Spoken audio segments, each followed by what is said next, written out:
1970వ సంవత్సరం. ఊరు మాటుమణిగింది. చుట్టుపక్కల ఉన్న వాళ్ళందరూ గాఢ నిద్రలో ఉన్నారు. దీపపు కాంతులలో నందిపై కూర్చున్న శివుడు, పార్వతి, గణపతి విగ్రహం కలకలలాడుతోంది. దేవుడి ఇంట్లో లలితాంబ, ఆవిడ భర్త నిద్రపోతున్నారు. ఇంటి పెరల్లో ఏదో అలికిడికి లలితాంబ నిద్రలేచారు. వెళ్ళి చూస్తే అక్కడ ఎవరూ లేరు. పెరడిలో నుంచి వచ్చిన లలితాంబ దేవుడి గది తలుపు మూస్తూ ఉండగా ఆ తలుపు శబ్దానికి ఆమె భర్త నిద్రలేచారు. కానీ లేచి ఆయన కళ్ళ ముందు ఉన్నది చూసి అది నిజమా లేక కలో అతనికి అర్థం కాలేదు. భర్తను చూసిన లలితాంబ ఏం జరిగింది అని అడుగుతుంటే ఏదో చెప్పాలి అనుకుని చెప్పలేకపోతున్నారు. ఏం జరుగుతుందో తెలియక ఆవిడ చుట్టూ చూసి పైకి చూసేసరికి ఒక దేవనాగం నాలుకతో ఆవిడ శిరస్సును స్పర్శిస్తోంది. ఇలా ఒక ఘటన ఆ రోజు ఎందుకు జరిగింది? సాధారణ గృహిణిగా ఉన్న లలితాంబ దేవుడమ్మగా ఎలా మారింది? ఒక ఇంటి పండుగను ఒక ఊరు మొత్తం ఎందుకు జరుపుకుంటుంది? వీటన్నిటికీ సమాధానాలు ఈ వీడియోలో తెలుసుకుందాం. నేను మీ కిట్టు ఇన్ ఎస్పీకే టాక్స్.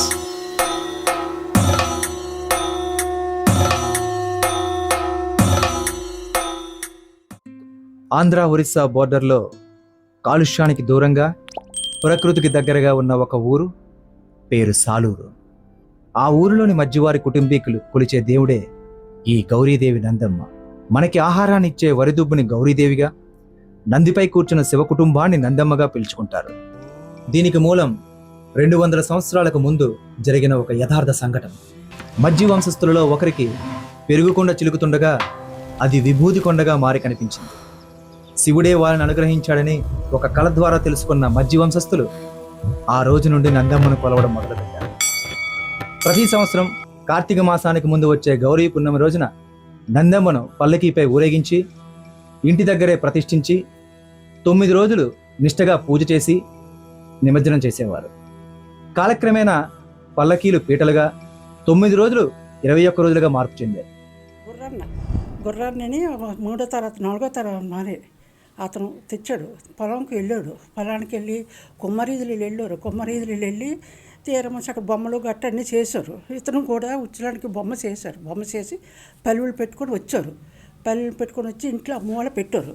ఆ మూల పెడితే ఆ మూల పూజ చేసి అప్పటికాంచి మజ్జిగైరమ్మ కొలుసుకుండేది.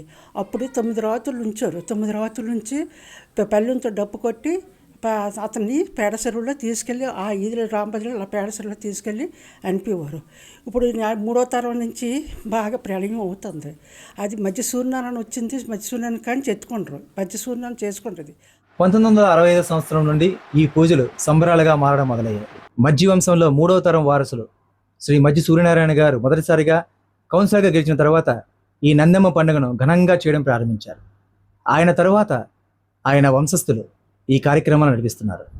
నాకు తెలిసి చాలా సంవత్సరాలు బట్టి, అంటే మేము పుట్టేసరికి చాలా గ్రాండ్గా జరుగుతుండేది. అప్పటికి మేము ఉండేసరికి మా తాతగారు, చిన్న తాతగారు అయినటువంటి మధ్య సూర్యనారాయణ గారు చాలా వైభవంగా చేస్తుండేవారు. నేను పుట్టేసరికి మా తాతగారు ఆయనప్పుడు ఈ కళాఖండాలు అంటే ఇప్పుడు చేస్తున్న సంబరాల తాలూకు ఇవన్నీ గ్రాండ్గా చేసేవారు.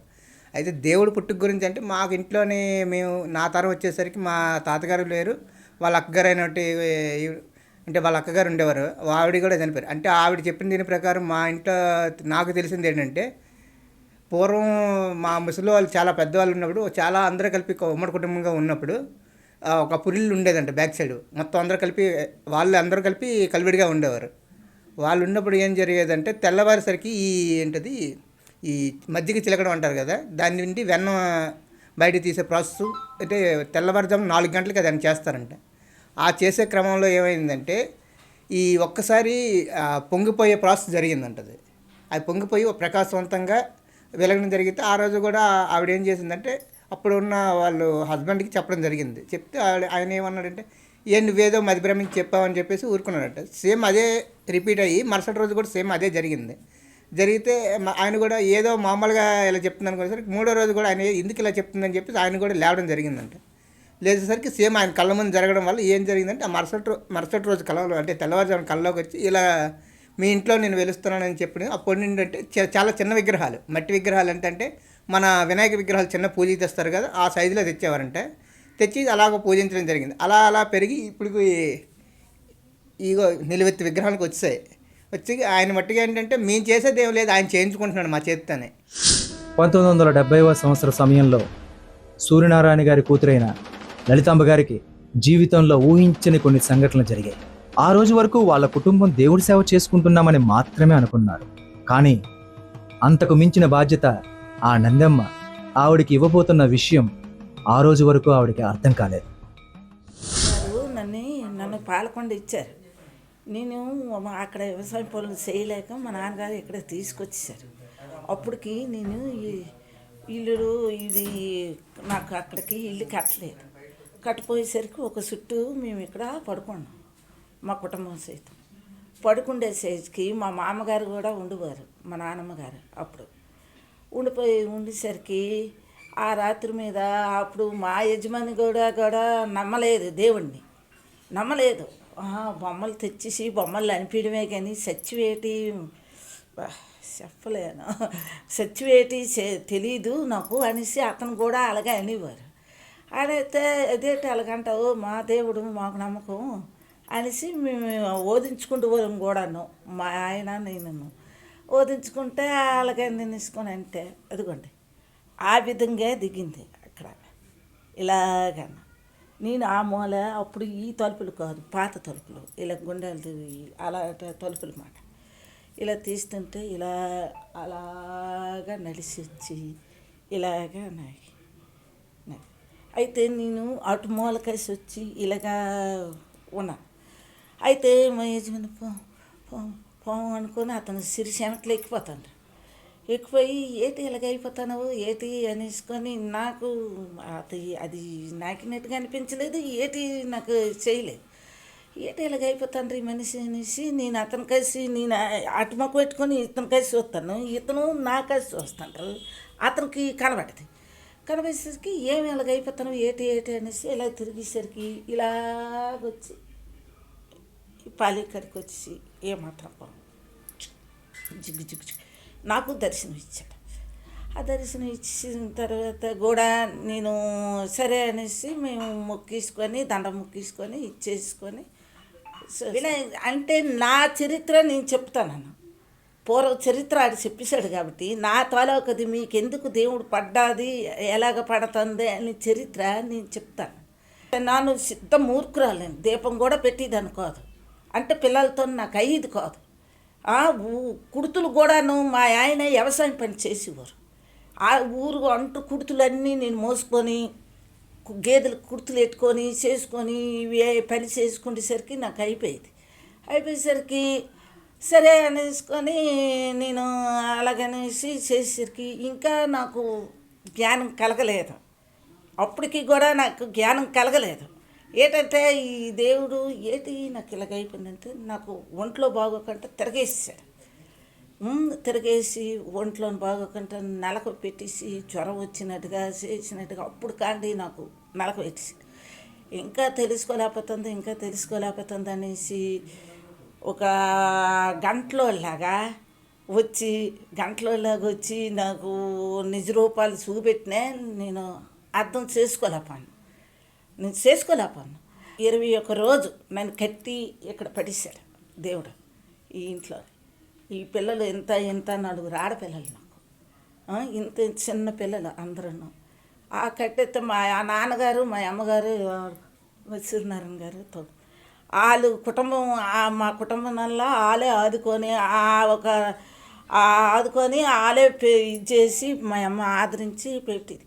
పిల్లలు కాదు, సంసారం కాదు, ఏటి లేకుంటే 21 రోజు ఇక్కడే ఏటి తిండి లేదు, తిప్పలు లేదు. అలాగా భగవంతుడు కట్టి పడిస్తే చేసుకొని వానకూడదు కానీ మీతో చెప్పకూడదు ఏటి మార్గం కూడా నాకు లేదు.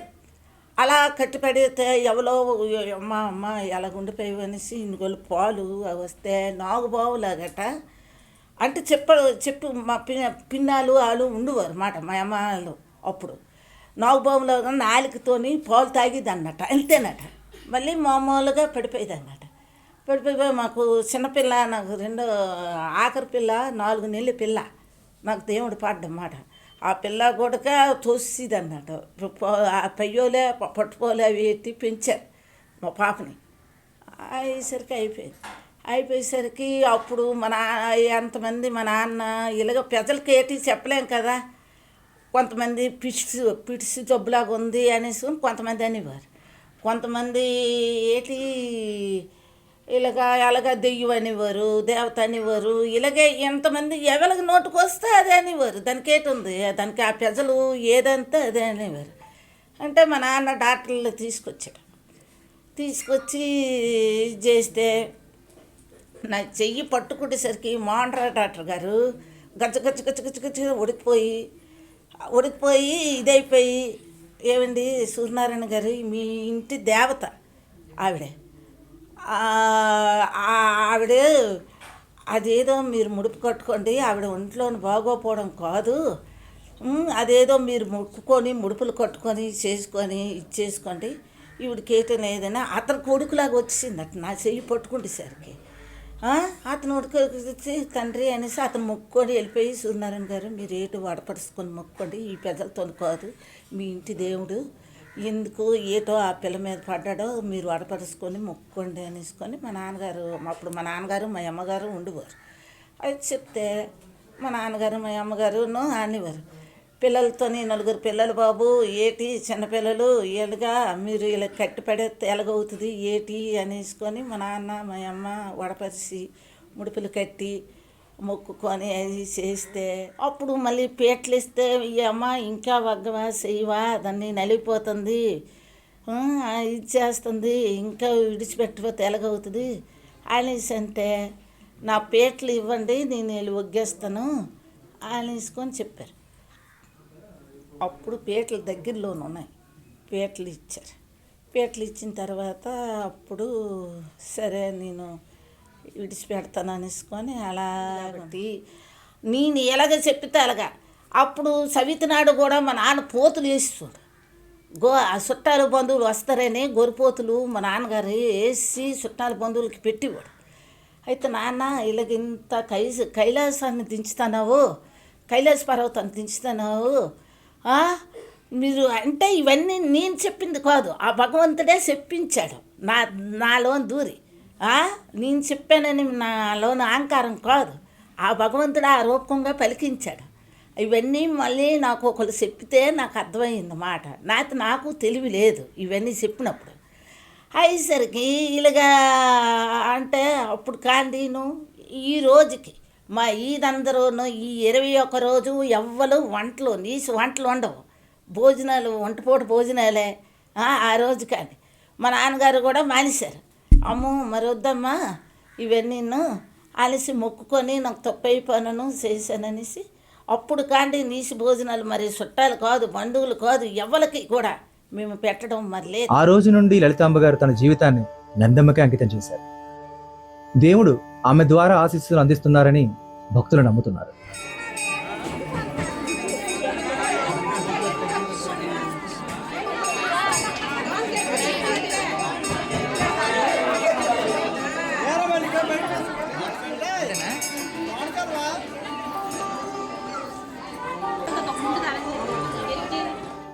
ప్రతి సంవత్సరం ఆశ్వాయుజ మాసంలో వచ్చే పౌర్ణమిని గౌరీ పౌర్ణమిగా పిలుస్తారు.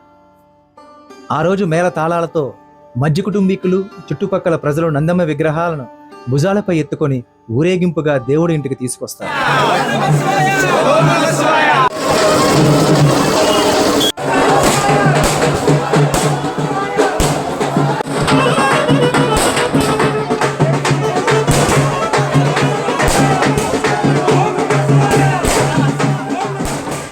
ఆ రోజు నుండి 21 రోజులు దేవుణ్ణి భక్తి శ్రద్ధలతో మధ్య కుటుంబీకులతో పాటు ఊరిలో భక్తులు కూడా పూజిస్తారు.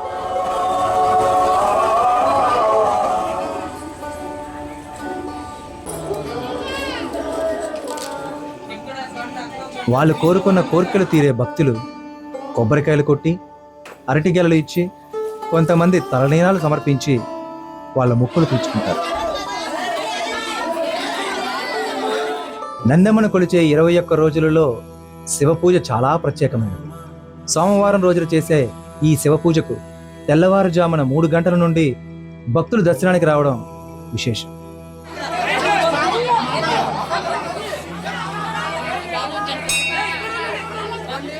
ఆ రోజున మజ్జి వంశస్థులు నందమ్మకు సమర్పించుకోవలసిన మొక్కులను సమర్పించి భక్తితో చేసిన ఆహారాన్ని మహా నైవేద్యంగా పెడతారు.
దాంతో పాటుగా 600 కేజీలు పులిహోరను వండి దానిని దేవుడి ప్రసాదంగా ఊరి మొత్తం పంచుతారు.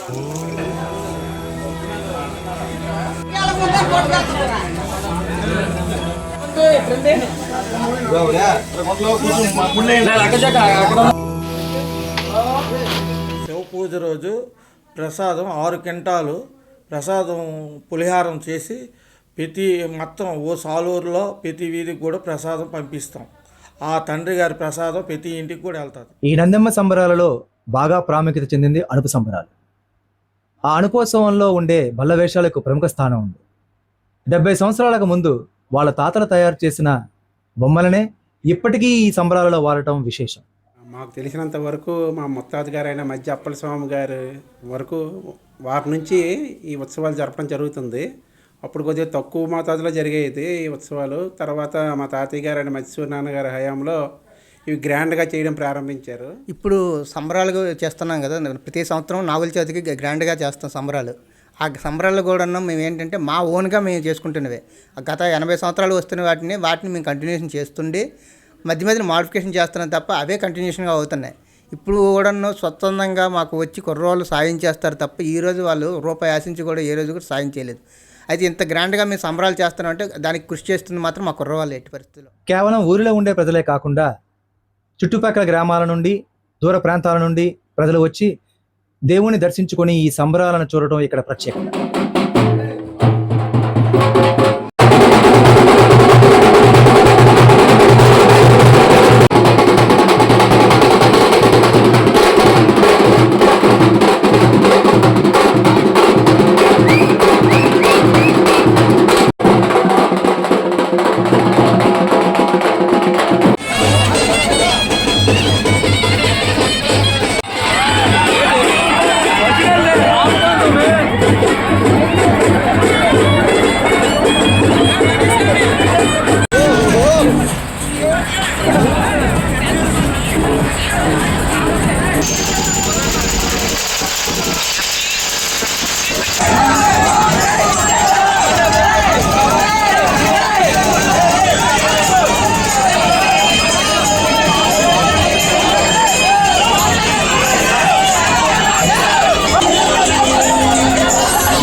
తప్పెటగుళ్ళు, మేళతాళాలు, గాన కచేరీ, బల్లవేషాలు, నేలవేషాలు, డీజే, మందుగుండు సామాన్లతో చాలా ఘనంగా నందమ్మ కోసం జరుగుతుంది.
ఈ పూజలు సంబరాలతో పాటుగా నందమ్మకు వేరే ఆచారాలు కూడా ఉన్నాయి.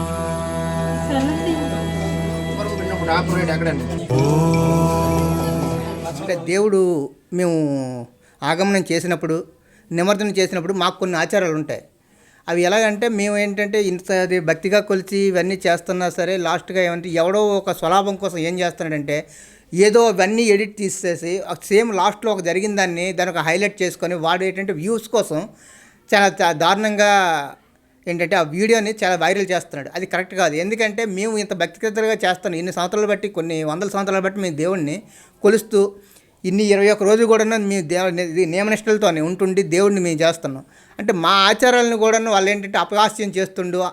ఇప్పుడు హిందువులను కూడా వాళ్ళు ఏంటంటే ఇప్పుడు మేము చేస్తుందాన్ని కూడా తప్పుగా చూపించి మా మీదకి ఏంటంటే నెగిటివ్ కామెంట్స్ చేస్తున్నారు. అది కరెక్ట్ కాదు. ఎందుకంటే మేము భగవంతుని నిష్టగా అంటే పూజిస్తూ దాన్ని మేము మా ఆచారం ప్రకారం మేము చేస్తున్నాం. అంటే దానికి జరిగే కథ కూడా ఏదంటే ఇక్కడికి వస్తే తెలుస్తుంది. సాలూరులో ఉన్న ప్రతి ఒక్కరిని అడగండి దాన్ని ఇక్కడ ఏ విధంగా. ఇప్పుడు కొన్ని కారణాల వల్ల దేవుడు ఎందుకు అలా చేస్తున్నారు, దేవుడిని ఇలా చేస్తున్నారని చెప్పి చాలామంది అన్నారు. అయితే ఇక్కడికి ఉన్న వాళ్ళకి తెలుస్తుంది తప్ప మిగతా వాళ్ళు ఏంటంటే దాన్ని అలా చేయడం తప్పు, దాన్ని ఎందుకు అలా చేస్తున్నారు, వీళ్ళు హిందువులేనా, హిందువుల్లో ఉన్నారా, అవి అన్నీ అంటే దేవుడిని నెగిటివ్ కామెంట్ చేయాల్సిన అంత ఇదేం లేదు కదా. ఇప్పుడు ఇక్కడ ఏం జరుగుతుందని చెప్పేసి మీరు ఇక్కడ ఉన్న సాలూరులో ప్రజలు అడగండి, నియోజకవర్గంలోని. ఇప్పుడు ఇక్కడికి వచ్చిన వాళ్ళు కూడా భక్తుల్లో ఏ రోజు కూడా మాకు నెగిటివ్ కామెంట్ చేసి దాన్ని ఏదంటే అదొక ఇష్యూలాగా చూడలేదు. భగవంతుడు ఏది జరిగినా సరే భగవంతుడు చేస్తున్నాడని అనిపించుకుంటున్నారు తప్ప దీన్ని ఏంటంటే వాళ్ళు ఏదో కోరిండి చేస్తున్నారని చెప్పేసి ఉద్దేశపూర్వకంగా అవమానిస్తున్నారు అని చెప్పేసి ఎక్కడ కూడా ఇది లేదు. కానీ ఏంటంటే ఈ రోజున మేము చూస్తాను ఇప్పటికి కూడాను ఒక 7 years 8 years అయిపోయిన వీడియో కూడా ఇప్పటికి కూడాను దాన్ని వైరల్ చేస్తున్నాడు. వాడు స్వలాభం కోసం వ్యూస్ కోసం దాన్ని యూజ్ చేసుకుంటున్నాడు. దయచేసి అలాంటి పనులు మానుకోమని మేము కోరుకుంటున్నాం. ఈ ఆచారాల గురించి పూర్తిగా తెలియని చాలా మంది సోషల్ మీడియాలో క్లిప్ పెట్టేసి నెగిటివ్ మాట్లాడుతున్నారు. కానీ 2 శతాబ్దాల నుంచి పూజిస్తూ 7 దశాబ్దాలుగా సంబరాలు చేస్తున్న కుటుంబీకులు ఎందుకు తప్పు చేస్తారు? అలా తప్పు చేస్తే ఇన్ని సంవత్సరాలు సంబరాలు జరిగేవా? దయచేసి నేను రిక్వెస్ట్గా మీకు చెప్తున్నాను, మీరు దాన్ని కొన్ని అర్థం చేసుకొని మా మనోభావాలు మీరు గౌరవిస్తూ మీరు ముందు దీన్ని ఇలాంటి వీడియోలని ప్లీజ్ మీరు వైరల్ చేయకుండా ఉంటే మేము చాలా ఇదవుతాం, అంటే ఆనందంగా పడతాం. ఎందుకంటే మీరు అలా చేయడం వల్ల మేము చేసిన దానికి కూడాను మాకు అక్కడక్కడ బాధ అనిపిస్తుంది. ఎందుకంటే ఇక్కడ ఏం జరుగుతుందో మీకు పూర్తిగా తెలియదు. ఒక వీడియోని పట్టుకొని దాన్ని మీరు ఏదో బూచిని చూపించేసి యువతలను ఏంటంటే నెగిటివ్ కామెంట్ చేయడం అది కరెక్ట్ కాదు కదా. దేవుడిపై అందరికీ భక్తి ఉంటుంది. ఒక్కొక్క దగ్గర ఒక్కొక్క ఆచార నియమాలు ఉంటాయి. అవి తెలియక చాలామంది లైక్స్ అండ్ వ్యూస్ కోసం జనాలకి తప్పుడు విషయాలు చెప్పకూడదు. ఈ వీడియో మీకు నచ్చిందని ఆశిస్తున్నాను. మరిన్ని ఇంట్రెస్టింగ్ వీడియోస్ కోసం మా ఛానల్ని సబ్స్క్రైబ్ చేసుకోండి. ద స్పీకర్ టాక్స్ విత్ మీ కిట్టు. ఓం నమః శివాయ.